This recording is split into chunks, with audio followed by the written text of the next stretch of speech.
और 3 का योग है तो 5 3 8 नहीं।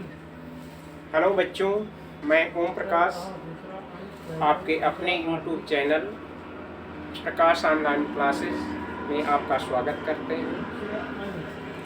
आज मैं आप लोगों को त्रिकोणमिति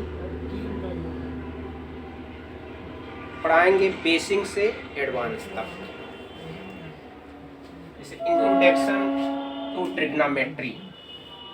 ट्रिग्नोमेट्री में हम जैसे मान लेते हैं किसी बिल्डिंग को कोई लड़का देखता है, उसके चोटी को, तो वहाँ पर एक समकोण त्रिभुज इमेजिन होता है, बनता है। जैसे मान लेते हैं कि यह कोई बिल्डिंग है, ये ज़मीन है और यहाँ से हम इसके चोटी को देख रहे हैं। तो हमेशा चूँकि कोई भी बिल्डिंग ज़मीन पर 90 अंश का कोण बनाते हुए खड़ा रहता है और यहाँ से हम इसकी चोटी को देख रहे हैं, तो यहाँ पर एक समकोण त्रिभुज बनता है। इस समकोण त्रिभुज में अगर इस कोण को हम मान ले A और यह B और यह C, तो इस कोण के सापेक्ष इस भुजा को जो हम परपेंडिकुलर कहते हैं, परपेंडिकुलर, और इस भुजा कोण से लगा हुआ जो भुजा होता है, इस कोण के सापेक्ष वह बेस होता है। और ठीक इसी प्रकार और जो 90 अंश के कोण के सामने की भुजा होती है वह हाइपोटेनस कर्ण, हिंदी में कर्ण बोलते हैं, इसको हाइपोटेनस कहते हैं। ठीक इसी तरह से अगर इस कोण को हम कंसीडर कर रहे हैं तो इसके सामने की भुजा हो जाएगी AB, और इस भुजा AB को इसके लिए कोण C के लिए परपेंडिकुलर मानते हैं, तथा भुजा BC जो है एंगल C से लगा है, तो एंगल C के संदर्भ में यह बेस हो जाएगा। यानी परपेंडिकुलर और बेस एंगल पर निर्भर करते हैं। किसी एंगल के सामने की भुजा उसके लिए परपेंडिकुलर होता है और उस एंगल से जो भुजा लगा हुआ होता है वह बेस होता है। और 90 डिग्री के सामने का कोण भुजा हमेशा कर्ण होता है, हाइपोटेनस जिसको बोलते हैं। तो हम त्रिकोणमिति सर्वप्रथम समकोण त्रिभुज में कंसीडर करते हैं। और यहाँ समकोण त्रिभुज का विशेषता ये है कि इसका चूंकि एक कोण समकोण होता है और इसके अलावा कोई एक कोण अगर हम निश्चित कर दें, उसको कांस्टेंट कर दें, न बदलें, तो जितने भी त्रिभुज बनते हैं सब समरूप बनते हैं। जैसे यहाँ से कोण अगर इतने रहने दें हम, और यहाँ से मान लेते हैं इसके पैरेलल एक रेखा A' C' खींच लें, यानी यह कोण इसके बराबर बने, तो कोण त्रिभुज A', यह त्रिभुज भी त्रिभुज ABC के समरूप होगा। और जितने भी त्रिभुज बनेंगे, यहाँ से मान लेते हैं और भी रेखा हम खींच दें, A" इसको मान लिए और C', तो A', C', यह भी अन्य त्रिभुज के जो बने हैं पहले उसके समरूप होगा। और समरूप त्रिभुजों में भुजाएं जो होती हैं, संगत भुजाएं समानुपाती होती हैं। तो इसलिए अगर समकोण त्रिभुज है, उसका एक कोण निश्चित रखते हुए कोई भी त्रिभुज बनाया जाए, बड़ा या छोटा, तो उसके भुजाएं जो होती हैं, सभी त्रिभुजों की भुजाएं समानुपाती होती हैं। इसलिए इनके कोण पर ही निर्भर करता है इसे के भुजाओं का अनुपात। अब मान लेते हैं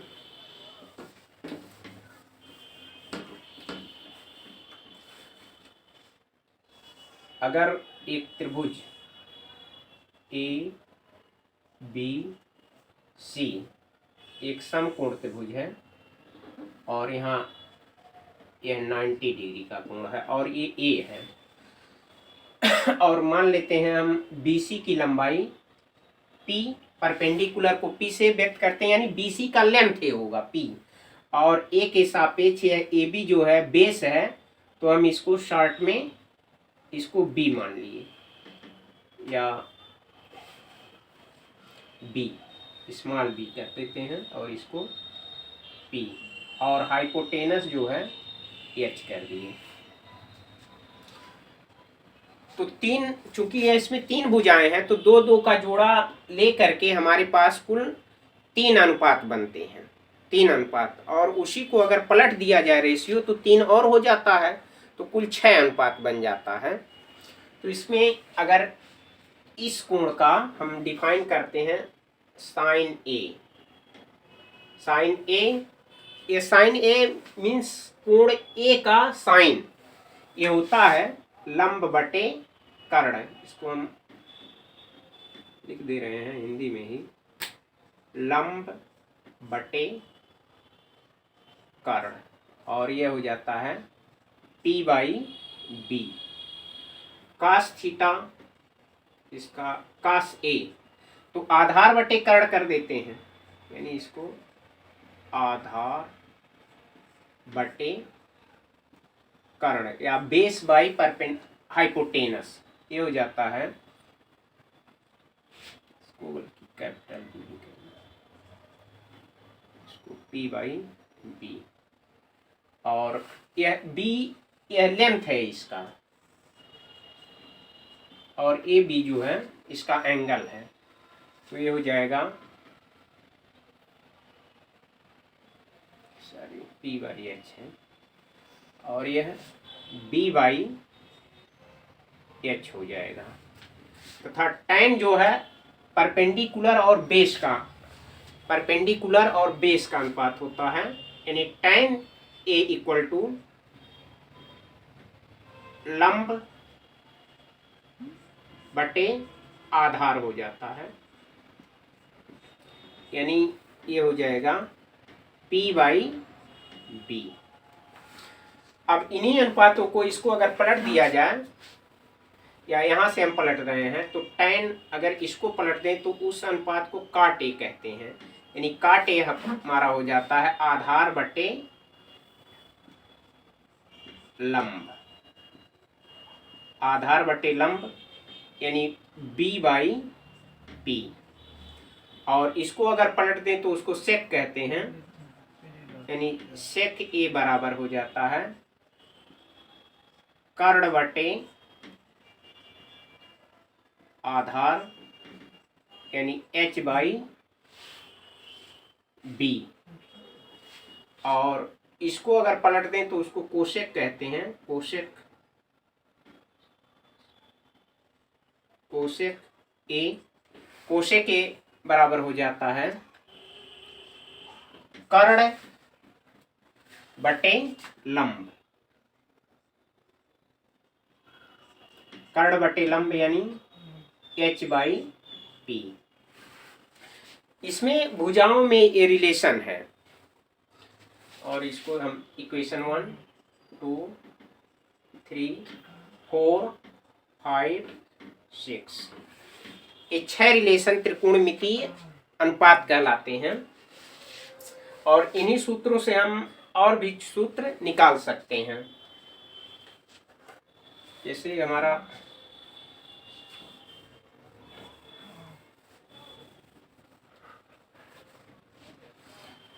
अगर साइन और कोसेक देखें तो ये एक दूसरे के, यह P लंब बटे कर्ण है और यह कर्ण बटे लंब है, यानी इसका व्युत्क्रम है, तो साइन और कोसेक अगर मल्टीप्लाई इसको कर दें तो ये हो जाएगा sine A into cosec A, समीकरण 1 और समीकरण 6 का मल्टीप्लाई करने पर sine A into cosec A बराबर हो जाएगा P बाई एच गुणे H by P, H by P, तो ये हो जाएगा sine A into cosec A बराबर 1, यानी sine A into cosec A बराबर 1 हो जाता है, यानी कोसेक बराबर हो जाएगा, कोसेक ए लिख सकते हैं 1 बाई साइन ए। इस सूत्र आपका साइन और कोसेक में निकल जाता है। ठीक इसी तरह से काश और शेक भी एक दूसरे के व्युत्क्रम है, यहाँ आधार बटे कर्ण है तो यहाँ कर्ण बटे आधार है, तो समीकरण 2 व समीकरण 5 को गुणा करने पर 5 को गुणा करने पर हो जाएगा हमारा cos A into sec A बराबर हो जाएगा B बाई H और गुणे H बाई B। तो ये हो जाएगा H बाई B यानी 1 cos A into sec A बराबर हो जाता है 1 या sec A बराबर 1 बाई cos A।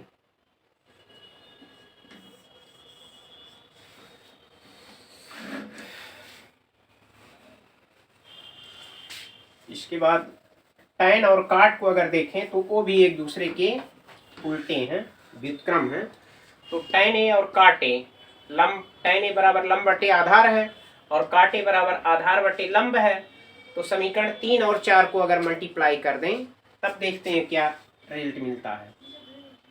तो समीकरण 3 व समीकरण 4 को गुणा करने पर हो जाएगा tan theta tan A into cot A हो जाएगा cot A बराबर P बाई बी गुणे B बाई P। तो यहाँ P बाई बी गुणे B बाई P ये कट करके 1 हो जाएगा यानी tan A into cot A tan A into cot A बराबर 1 हो जाएगा या cot A बराबर 1 बाई tan A यानी tan A और cot A एक दूसरे के व्युत्क्रम होते हैं। ठीक इसी तरह से tan A को यहाँ अगर रोक लें तो tan A बराबर 1 बाई cot A होता है। तो ये तो व्युत्क्रम का संबंध है। 3 है साइन कोसेक एक दूसरे के व्युत्क्रम होते हैं, कास और सेक एक दूसरे के व्युत्क्रम होते हैं, tan और cot एक दूसरे के व्युत्क्रम होते हैं। व्युत्क्रम मीन्स उल्टा। और इसके बाद और भी अगर हम समीकरण 1 में समीकरण 2 का भाग दें तब देखते हैं क्या रिजल्ट आता है। तो समीकरण 1 में समीकरण 2 से भाग देने पर समीकरण 1 में समीकरण 2 से भाग देने पर हो जाएगा sine A by cos A ये हो जाएगा P बाई H में हम डिवाइड करेंगे B बाई H से। तो ये पलट जाएगा P बाई H गुणे H by B। H cancel out हो जाएगा। ये हो जाएगा P बाई B यानी sine A by cos A equal to P by B। P by B क्या है? P बाई B यानी परपेंडिकुलर बाई बेस, ये होता है हमारा tan A। तो इसको इसके जगह पर लिख देंगे tan A यानी साइन A बटे cos A बराबर tan A या tan A इधर लिख दें, tan A बराबर हो जाएगा साइन A बटे cos A यानी tan A साइन A और cos A का अनुपात होता है। tan A equal to sine A बटे cos A। और ठीक इसी तरह से अगर हम समीकरण 2 में समीकरण 1 का भाग दे दें तब देखते हैं क्या आता है। तो समीकरण 2 में समीकरण 1 से भाग देने पर या dividing equation 2 by equation 1 dividing equation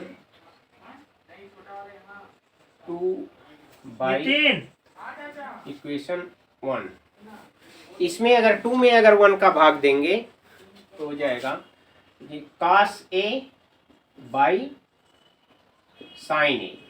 ये हो जाएगा cos A by sine A तो B by H by P by H, इसको बी बाई एच मल्टीप्लाई ऊपर चला जाएगा पलट कर एच बाई पी, तो ये कट जाएगा बी बाई पी, यानी sine A by cos A बराबर B by P. B by P क्या होता है? काट ए, यानी इसको बी बाई पी की जगह पर हम लिख सकते हैं काट ए, और ये साइन ए बटे सॉरी कास ए बटे साइन ए,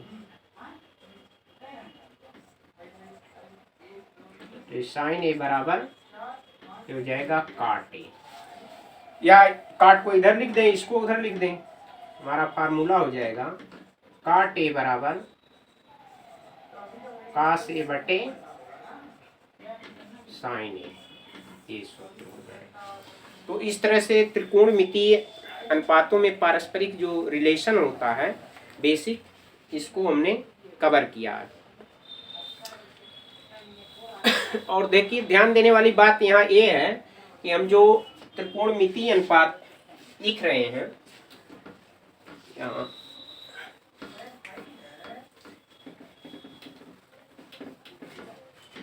जैसे साइन ए हमने लिखा, तो इसका अर्थ ये नहीं कि साइन गुणे ए है, यह साइन ए का मतलब ये हुआ कि एंगल ए जो है उसके लंब और कर्ण का अनुपात होता है, इसको साइन ए से निरूपित करते हैं। अगर साइन केवल है तो इसका कुछ भी अर्थ नहीं होता है। तो साइन ए यानी साइन ऑफ एंगल ए, लेकिन हम इसको शॉर्ट में साइन ए पढ़ते हैं, और साइन का अकेले कोई रिलेशन कोई अर्थ नहीं होता है, और यहाँ पर गुणा नहीं है, यानी ये साइन ए मतलब एंगल ए का साइन, साइन ऑफ ए। तो कुछ चीजें ये हैं।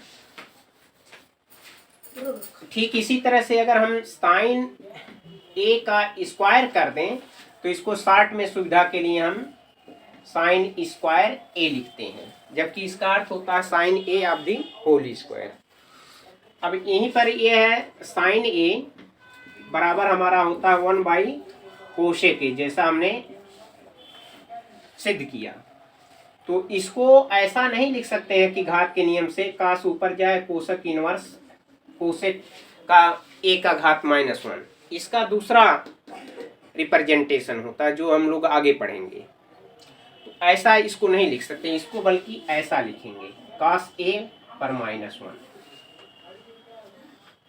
तो इस तरह से हम कुछ बेसिक चीज़ें आपको बताए, इसके बाद अगले वीडियो में हम इससे और आगे बढ़ेंगे, आपको कुछ चीज़ें बताएंगे।